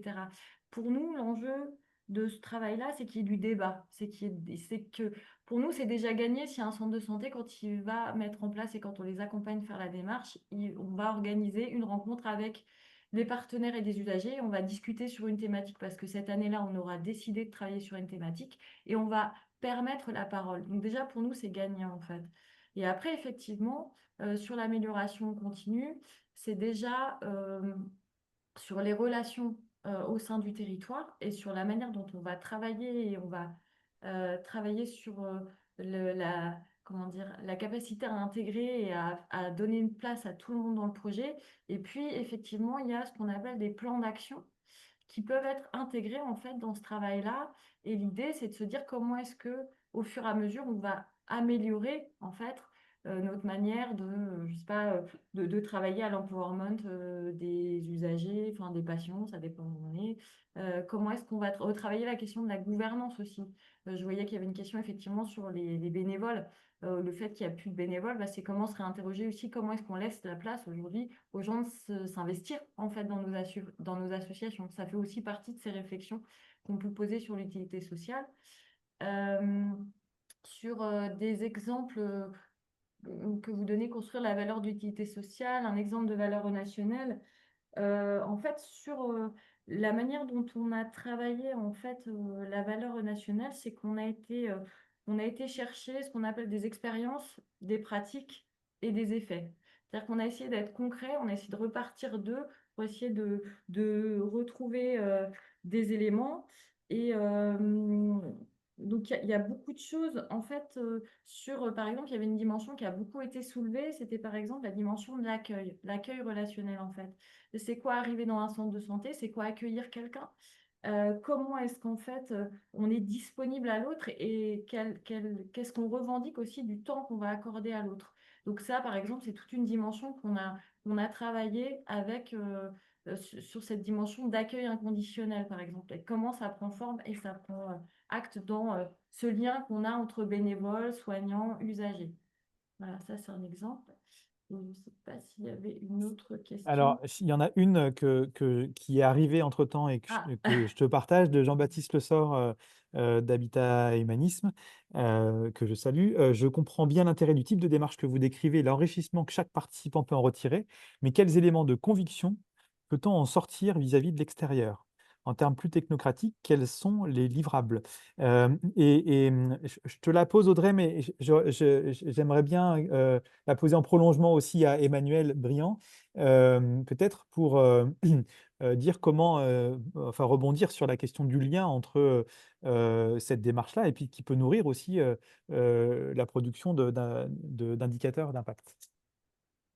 En fait, nous, on a pensé la démarche, je commence Emmanuel, plutôt en termes de plaidoyer et de comment est-ce qu'en fait on va partager sur nos territoires ce que les centres le font et ce qu'on défend nous au sein des centres de santé. Et en fait, ce travail-là, aujourd'hui, il est en discussion avec l'assurance maladie, aujourd'hui, puisque les centres de santé, en fait, on a, alors vous savez, avec l'assurance maladie, on a ce qu'on appelle un accord national, avec un certain nombre d'exigences sur l'accueil des publics vulnérables, etc. Et en fait, nous, on a voulu redonner du sens à ces critères euh, par le travail de l'utilité sociale. Donc aujourd'hui, en fait, l'enjeu, c'est de retravailler les critères socles de l'accord national à la lumière en fait de cette utilité sociale en fait qu'on crée sur les territoires avec les usagers. Donc ça, on est vraiment plus dans une dimension de plaidoyer. Et après, sur les territoires, la vraie plus-value en fait qu'on remarque, c'est que alors, moi, je viens du monde associatif et je trouve que souvent, en fait, c'est compliqué. On sait faire les choses, hein, on sait parler de ce qu'on fait, mais des fois, c'est difficile d'aller vers l'extérieur et de partager avec des élus, de vraiment retravailler la reconnaissance de ce qu'on fait. Et ça, vraiment, c'est vraiment notre axe, en fait, c'est d'accompagner les structures avec ce travail de plaidoyer. Donc, on va avoir un macaron labellisation d'utilité sociale qui va être affiché sur les centres et on va faire un peu d'événementiel autour de ça pour inviter justement les gens à venir débattre et questionner avec nous ça. Donc il y a vraiment ce travail-là aussi de la place sur un territoire et des relations qu'on va créer, qu'on va nouer autour de ce projet. Merci beaucoup, Audrey. Emmanuel, en complément sur cette question, et puis j'en aurai d'autres à te poser à la suite. Sur la création des indicateurs par rapport à la valeur sociale, c'est ça? Donc, comme je l'ai dit tout à l'heure, nous, on qualifie la valeur sociale collectivement, donc c'est quelque chose qui est construit collectivement, et ensuite on décline, on opérationnalise les effets qui sont produits par l'association. Alors, dit comme ça, je vais peut-être essayer de vous donner un exemple est de partir d'une étude qu'on a faite, un indicateur. On part sur des dimensions relationnelles, le récit comme identité commune, avec derrière cette identité commune la question de la reliance et de tous les liens sociaux que ça crée. On décline ça en sous-critères, parce qu'en fait, on peut retrouver des choses, très génériques, mais l'idée, c'est que si c'est une déclinaison de la valeur sociale qui a été construite collectivement, ça colore, l'indicateur. Ça va lui donner on va aller chercher quelque chose de précis, qui va donner sens à ce qui vient d'être fait. La question de la création ou du maintien du lien. Qu'est-ce que je peux vous donner comme indicateur? Par exemple, le nombre de personnes qui ont maintenu des liens grâce à l'association, maintenu des liens à l'extérieur ou la capacité, d'engagement. C'est-à-dire qu'on part voilà, le récit comme identité commune, comme, pouvoir d'agir, citoyen et on va aller, chercher des sous-critères et ensuite décliner, en indicateurs chiffrés, pointus, qui viennent donner du sens, heu, qui viennent donner du sens et qui ne sont pas, déconnectés de la réalité, en fait. Voilà, c'est tout un Mmh. cheminement. Je ne sais pas si je Si, si, suis, avant. suffisamment claire? Le nombre de personnes qui ont retrouvé confiance en elles, Oui, alors avec aussi, la relation à soi, mmh, effectivement le nombre de personnes qui qui qui qui ont retrouvé confiance en elles, le nombre de personnes qui se sont réengagées à l'extérieur, mmh, le nombre de personnes, qui, ont un autre, ou une autre façon de faire, par exemple avec leurs enfants. On était sur, les questions de parentalité, qui ont, pensé aux parents, entre voilà, coupables, capables, qui ont retrouvé la capacité. Enfin, on travaille sur vraiment toutes ces notions-là, qui ne sont pas, voilà, heu, mmh, des questions, c'est très subtil en fait, mmh, ouais. je voilà, il faut le vivre. J'espère que c'est assez clair, mais sinon on pourra venez nous contacter, on vous expliquera ça dans le détail. Alors, il y a trois autres questions pour continuer, avec toi, Emmanuel. Valérie, Hurman de nouveau qui dit: «Pouvez-vous donc c'est à ton attention, pouvez-vous revenir sur la constitution du COPIL chargé de construire la valeur sociale? S'agit-il de membres de l'association ou déjà de l'ensemble des parties prenantes? Et la fonction de ce COPIL consiste-t-elle concrètement à élaborer, les indicateurs ou les questions évaluatives?» Première question, je te pose les 3 puis je te laisse répondre à Mmh, l'ensemble. La deuxième, de Pascal L, quand l'évaluation est commanditée par l'externe, contrainte, quel retour d'expérience d'application du principe de responsabilité et de proportionnalité pour ne pas pénaliser les petites associations? Donc c'est peut-être mmh, plus global, pas forcément sur le cas ici avec, Cosanté. Et puis, une question de Marc Lévy: «La dimension relationnelle n'est pas réservée aux associations, elle existe dans l'administration, dans l'entreprise. Comment peut-on en faire, une valeur particulière du monde associatif?» j'ai combien de temps? Heu 3 minutes. OK, alors ce fameux COPIL qu'on appelle nous, comité d'identification, de l'utilité sociale, en fait, il est au début, il y a en fait, il y a un peu 3 cercles, on peut dire et une évolution. Ce COPIL, il est constitué de personnes qui ont une connaissance fine, de l'association et donc au début, c'est plutôt, une représentation en interne. On peut, en fait, tout est possible, puisqu'on co-construit, on peut aussi co-construire ça, mais on peut aussi demander à un partenaire, de venir. Mais, idéalement, voilà, c'est des personnes, et de tout statut, hein. Ça peut être, le président comme, l'agent d'entretien, la personne qui accueille, mais qui a une connaissance fine et autre de l'association. Donc ce comité, il va être là, d'abord pour identifier l'utilité sociale, mais il va être là aussi tout au long du processus. C'est-à-dire qu'une fois qu'on a qualifié l'utilité sociale, la valeur sociale, alors nous on produit ce qu'on appelle un modèle d'utilité sociale, Audrey l'a évoqué, tout à l'heure.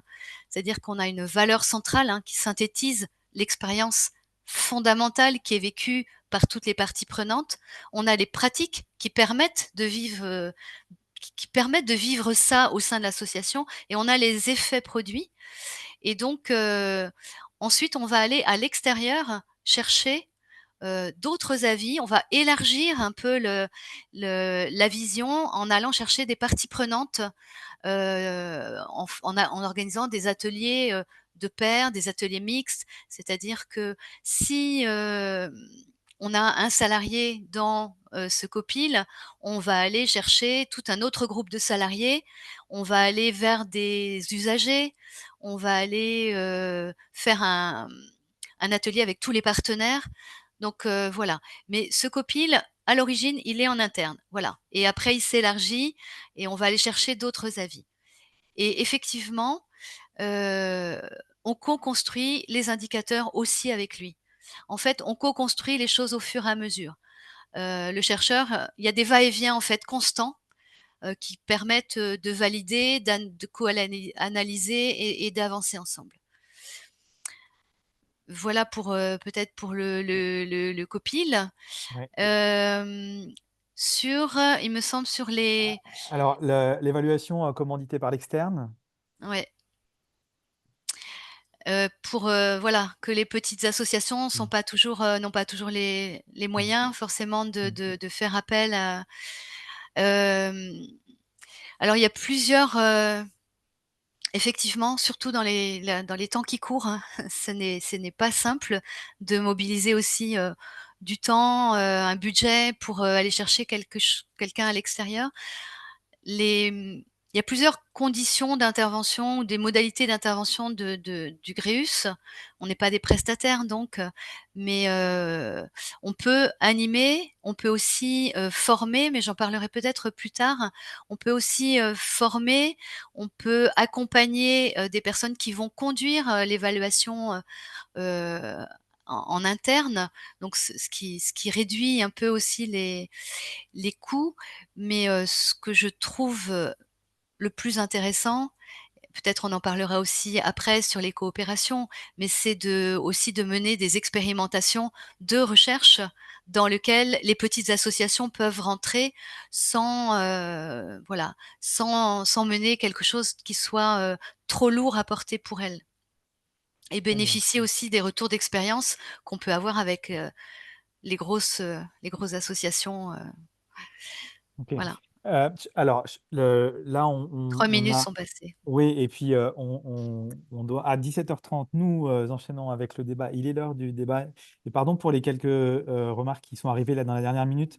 On va se les partager entre les différents intervenants pour essayer de les intégrer à cette dernière séquence, puisqu'on entre dans maintenant une séquence de débat euh, euh, au sein de notre webinaire. Ce qui ressort de nos échanges précédents, c'est que l'évaluation, au fond, elle raconte une certaine vision de la société, la manière dont on reconnaît la valeur de l'action collective. Et dans ce débat, moi, je vous propose de croiser vos regards institutionnels, politiques, associatifs et chercheurs autour de trois angles. Comment évaluer sans réduire? Comment faire de l'évaluation un levier de transformation et et de transformation de politique publique notamment, et comment construire une culture commune entre ceux qui agissent, financent et observent. Ma première question, je pourrais la formuler comme ça. Comment on peut concilier la redevabilité vis-à-vis des financeurs et la production de sens par les associations? Emmanuel Portes, est-ce que tu veux commencer? Bah, c'est une bonne question. Moi, j'aurais tendance à dire en faisant de l'évaluation une question de coopération qui intègre aussi les financeurs. C'est-à-dire peut-être essayer de trouver le moyen de sortir de logiques dans lequel il y a une forme d'extériorité systématique du financeur au processus d'évaluation, et qu'il puisse y avoir en amont des discussions sur les finalités communes. On peut se souvenir qu'il y a eu des expérimentations plus ou moins heureuses ces dernières années pour, par exemple, tenter de modifier un peu la philosophie, par exemple, des appels à projets pour aller vers des appels à communs. L'objectif derrière ce type de glissement étant d'essayer de trouver, par exemple, quelque chose à fabriquer ensemble, qui concerne aussi le financeur et qui permet de faire ensuite de la discussion sur l'évaluation une question qui est commune aux financeurs et à ceux qui seront soutenus pour réaliser des choses dans ce cadre-là.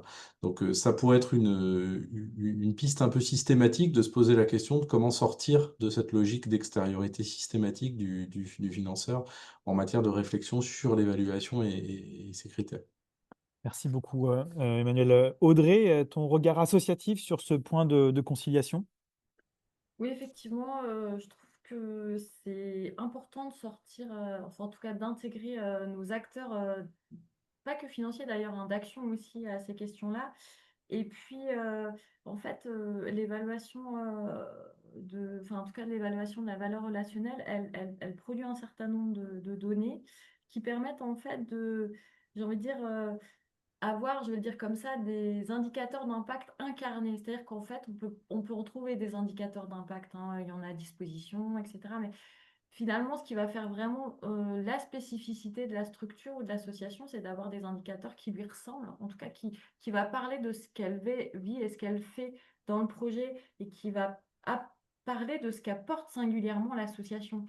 Et en fait, je crois qu'il y a vraiment l'idée de créer un débat autour de ces indicateurs, un débat partagé justement avec nos partenaires d'action. Moi, ce que j'ai trouvé intéressant aussi, c'est qu'à un moment, quand on a travaillé la construction de ces indicateurs, on les a confrontés à une extériorité qui n'avait pas du tout fait la démarche pour avoir un peu un retour aussi de sa lisibilité. Et ça, c'est important aussi d'être lisible sur l'extérieur et en termes de compréhension.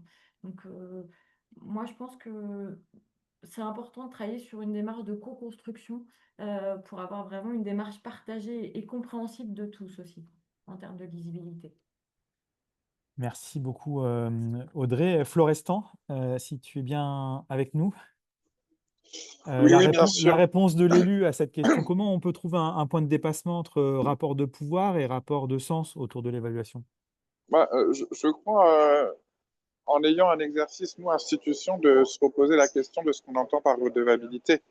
Et sans doute, en défusionnant l'idée que la redevabilité, c'est du contrôle, et plutôt voir l'exercice de redevabilité non pas comme un contrôle de l'argent public affecté, mais comme cette opportunité de finalement une éducation populaire ou d'une compréhension partagée et réciproque de ce rapport entre institutions et associations. Et ça, je pense que ça nous amène à devoir avoir effectivement au sein des institutions, notamment locales, un choc méthodologique qui nous amène à un travail d'introspection sur finalement quand on est dans une logique d'évaluation des partenaires associatifs qui se voient affectés de l'argent public, qu'est-ce qu'on cherche réellement? Est-ce qu'on n'a pas été dans des formes d'automatisme? Que deviennent ces associations, ces évaluations? Et en tant que institution publique, comment en fait ces évaluations finalement sont exploitées derrière et peut-être prendre conscience que euh, l'exercice d'évaluation qui consisterait à co-décider des indicateurs, à choisir ensemble ces questions, à remobiliser ce rapport institution-association en dehors d'une logique de pouvoir, d'autant plus dans des déterminants d'un modèle ultralibéral qui nous affecte réciproquement de manière un peu différente, mais avec un même socle commun d'un partage d'une socialisation de la richesse qui est de plus en plus rare. Comment ça permet des nouvelles alliances et je pense que ça amène à devoir se mettre autour de la table et oser se dire que notamment les questions évaluatives ne sont pas définies a priori et pourraient être bien plus pertinentes dans un exercice de formulation commune. Et un tout petit mot sur les livrables, parce que là aussi, je pense que l'institution a une autocritique et un travail d'introspection à faire. Moi, en tant qu'élu, je m'interroge toujours sur le devenir de ces livrables. Il y a une connaissance des services de la vie associative qui est nécessaire, mais finalement, elle se fait plutôt dans un dialogue un petit peu quotidien avec des associations qu'elles connaissent parce qu'elles font partie de leur écosystème de travail. Ces livrables, finalement, moi, ça m'intéresserait qu'on évalue justement la manière dont ils sont exploités, à quel moment ils servent de décision, à quel moment ils servent de pilotage, et est-ce qu'on ne peut pas radicalement repenser ces livrables d'une autre manière, avec peut-être pas forcément des livrables sous le format du bilan papier, mais aussi peut-être des livrables sous la forme de la scène collective, pourquoi pas publique, et d'assumer ces aspects-là. Merci Florestan. Deuxième question, l'évaluation relationnelle peut-elle devenir un levier de transformation des politiques publiques? Parce que finalement, l'évaluation des associations, elle n'est pas sans lien avec l'évaluation des politiques publiques, mais aussi parce qu'en tant qu'outil de dialogue, elle peut peut-être aussi être un outil de rapprochement entre action publique et action citoyenne collective. Et Emmanuel, Audrey, je pense que vous avez des choses à dire toutes les deux sur le sujet. Et Emmanuel Briand. Alors, l'occasion est trop belle là par rapport à cette question de vous partager une expérimentation qu'on est en train de mener avec le FONGEP et voilà, une amie, un appel à qui s'appelle l'évaluation des actions associatives, comment en faire l'affaire de tous via des expérimentations en recherche participative. Et en fait, c'est vraiment la force d'une expérimentation qui associe 5 équipes de recherche et 10 associations à différents niveaux, local, départemental, national. Et en fait, l'originalité de cette expérimentation, c'est que dès le début, on a formé des équipages entre chercheurs, acteurs associatifs et financeurs avec lequel l'acteur associatif a créé une alliance pour mener une démarche d'évaluation de l'utilité sociale. En tout cas, avec le GREUS. Les autres équipes de recherche aussi. Mais c'est extrêmement inédit pour nous de co-construire une démarche d'évaluation avec des financeurs. Alors des financeurs vraiment acquis aussi à la cause, hein, qui ont cette curiosité, aussi un peu cette disponibilité. Mais c'est nous, les partenaires financeurs, on les intègre bien sûr dans notre démarche, mais un peu plus tard, en tant que partie prenante, mais pas en co-construction. Et je trouve que ça change vraiment beaucoup de choses parce que c'est intéressant aussi d'entendre leurs attentes à eux. Et dans l'objectif de l'évaluation d'une association là qu'on porte, qui s'appelle Tintamarre et qui promeut le spectacle vivant à travers des spectacles, des ateliers pédagogiques et des pratiques artistiques. Si on va sur l'impact social, c'est alors voilà, c'était la DRAC. On attendait beaucoup. Son attente, c'était évaluer l'apport du public dans la co-construction d'un projet culturel comme outil de développement sur le territoire, notamment un territoire rural. En quoi c'est un modèle de politique culturelle? Et donc, c'était comment on pouvait s'inspirer de ce qui allait sortir de cette démarche d'évaluation pour que ce modèle qui associe énormément de personnes, qui fait territoire, qui est une marque de territoire, peut inspirer les politiques culturelles. Bon, voilà. Merci. C'est aussi, si on parle d'impact social, on serait allé chercher du côté de l'accès à la culture, Si on parle d'utilité sociale, on est allé explorer comment cette association, elle coécrit le récit du territoire. Et ça change complètement aussi l'angle et les indicateurs qu'on va aller chercher. Et on va bien au-delà de la culture. On est vraiment aussi sur des cohésions de territoire et ça inspire aussi des politiques publiques au-delà voilà, des financements très, très fléchés. Super, merci. Merci pour cette réponse. Audrey?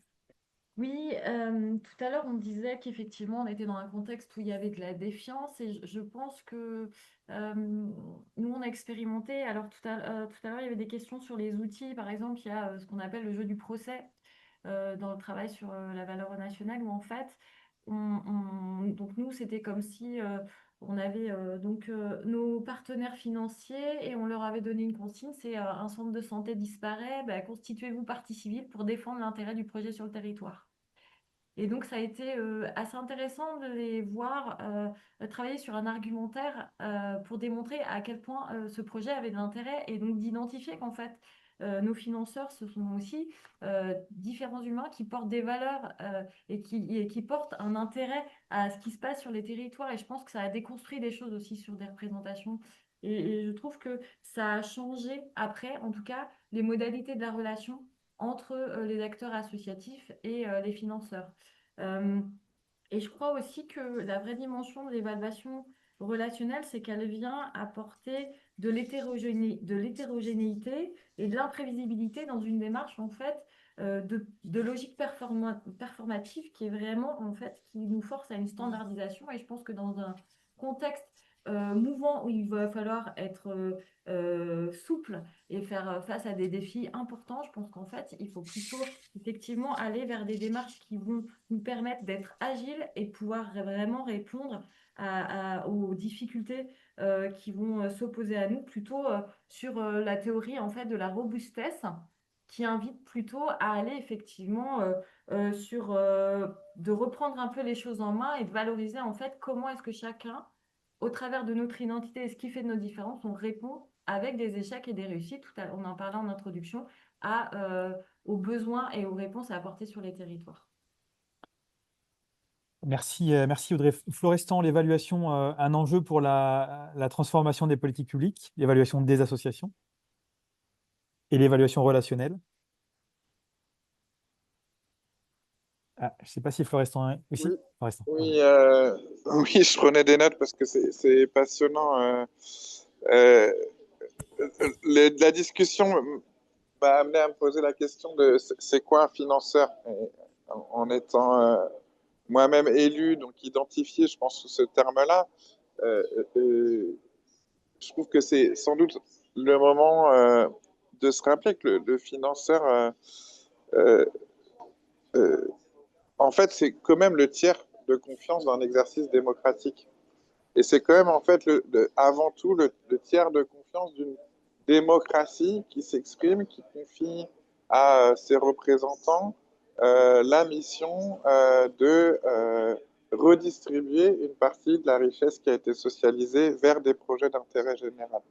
Et c'est vrai que c'est en ça que je trouve qu'on est dans un moment politique particulier, parce que le modèle néolibéral, euh, qui est quelque part, finalement, se fait l'apanage de la mise en avant de seul le modèle économique lucratif comme modèle valable.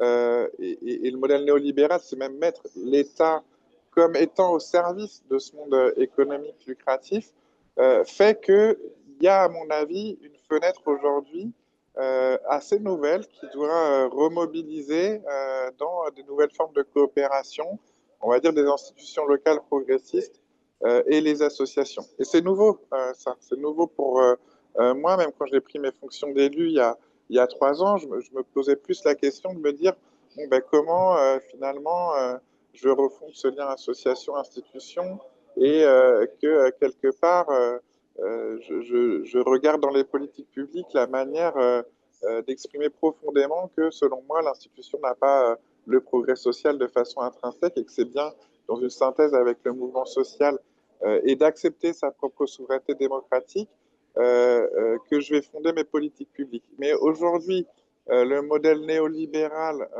ayant tellement poussé les curseurs, il y a, selon moi, des nouvelles formes de coopération pour rappeler que le financeur, c'est pas un gestionnaire. Le financeur, ça doit être le tiers de garant d'un exercice démocratique d'affectation d'une richesse commune et d'affectation d'un commun. Et en ça, je pense qu'il y a des alliances particulièrement pertinentes à faire, euh, mais qui sont effectivement pas évidentes parce que les collectivités comme les associations ont de moins en moins de moyens. Et que finalement, on a poussé les curseurs d'évaluation parce qu'on est tous et toutes pris dans un champ concurrentiel de plus en plus important. C'est peut-être le moment, effectivement, de rupture méthodologique, d'assumer de faire peut-être moins d'évaluation à certains endroits qui sont de l'évaluation de l'ordre du pur contrôle de la performance économique, d'assumer, d'essayer de faire connaissance commune et partagée et de défendre ce modèle du commun et de la valeur sociale commune face à la seule performance économique lucrative. Merci Florestan. Euh, Peut-être ce que j'avais annoncé une question de Marc Lévy à laquelle on n'a pas répondu tout à l'heure.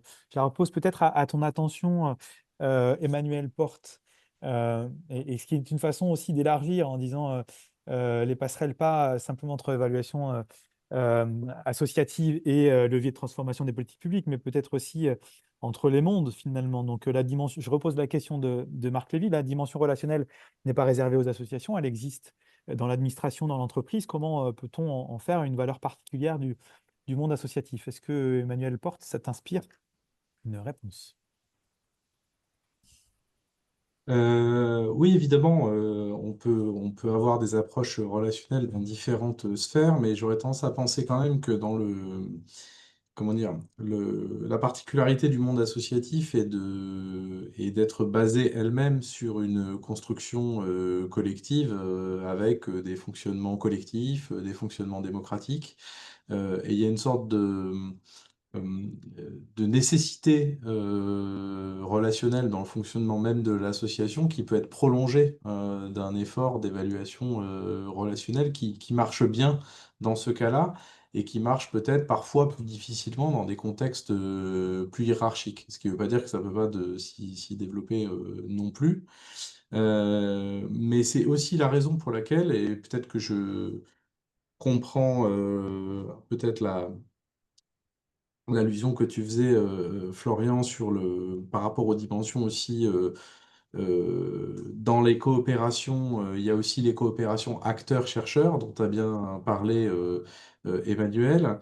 Moi, c'est quelque chose qui m'a beaucoup frappé quand on s'est un peu intéressé à ces questions d'évaluation à l'INJEP, c'est que globalement, ce qui est le plus difficile dans la mise en œuvre, c'est de trouver structurellement les moyens de développer une culture commune de coopération entre acteurs et chercheurs sur ces objets d'évaluation. Il y a des problèmes de langage commun, de rythme de travail, de contraintes différentes à concilier. Il y a une culture commune à développer.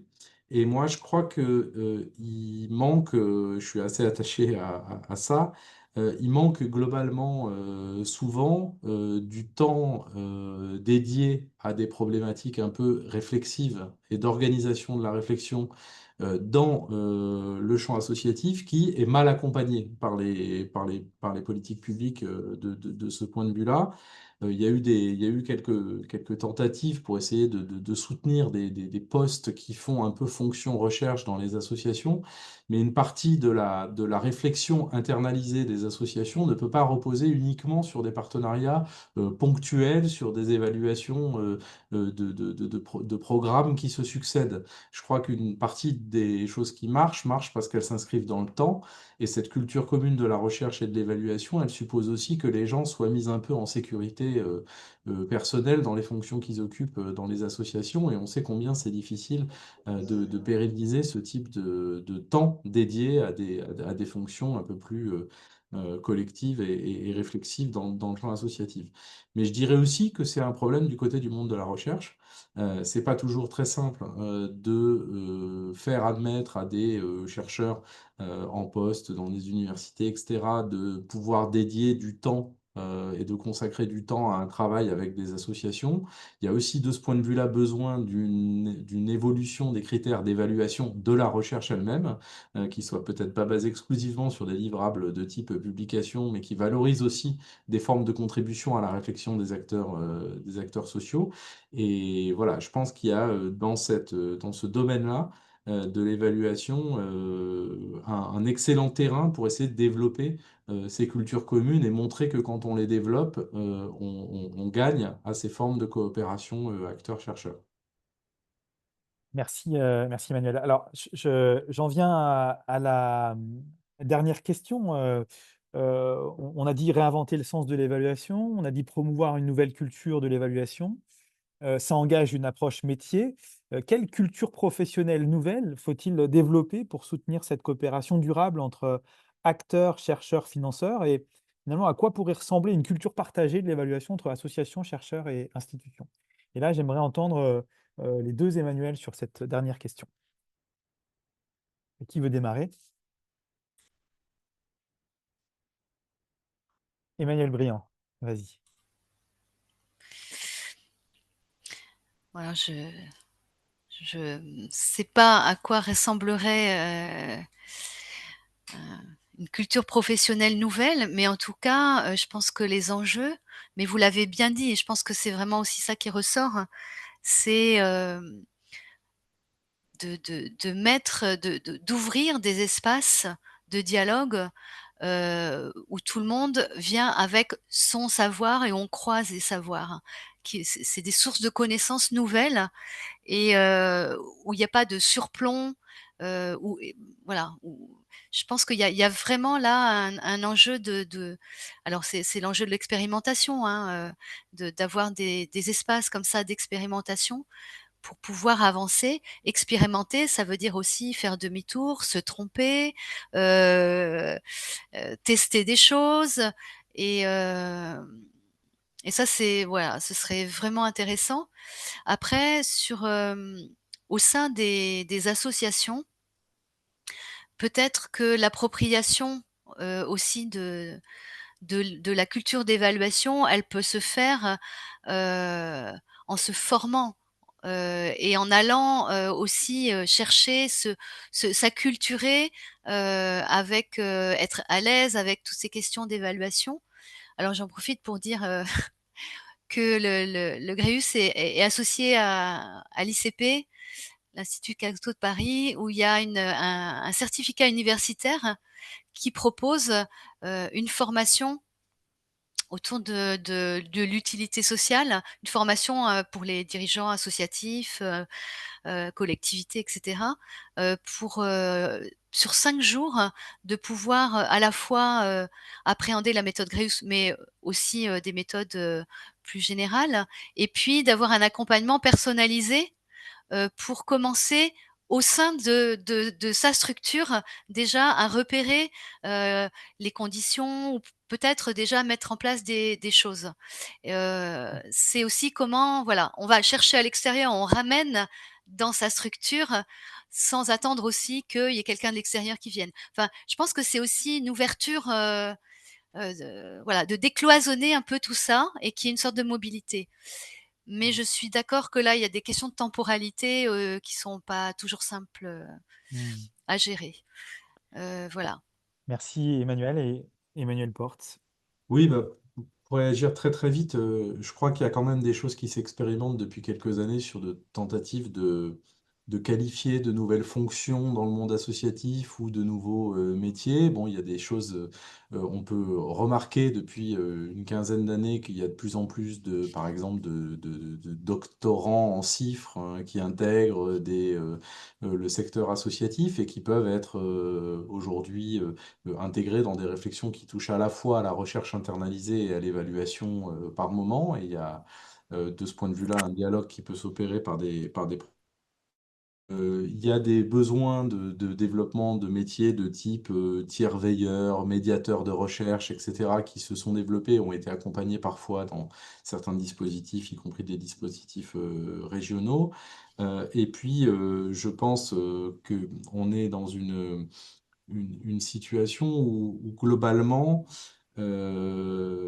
pour développer comment dire, ces cultures communes, vraiment l'enjeu principal, au-delà du financement de ceux qui vont s'impliquer là-dedans, c'est effectivement la question d'une réflexion en amont avec aussi les financeurs de la temporalité commune. Quand il faut faire une évaluation en 6 mois, c'est très compliqué de travailler avec un chercheur qui inscrit sa réflexion sur un travail sur 3 ans. Et de la même manière, les contraintes parfois de la recherche sur la longue durée rendent difficile la mobilisation des chercheurs sur une expertise plus ponctuelle et souvent nécessaire pour une association qui est en train de brainstormer sur ce qu'elle fait.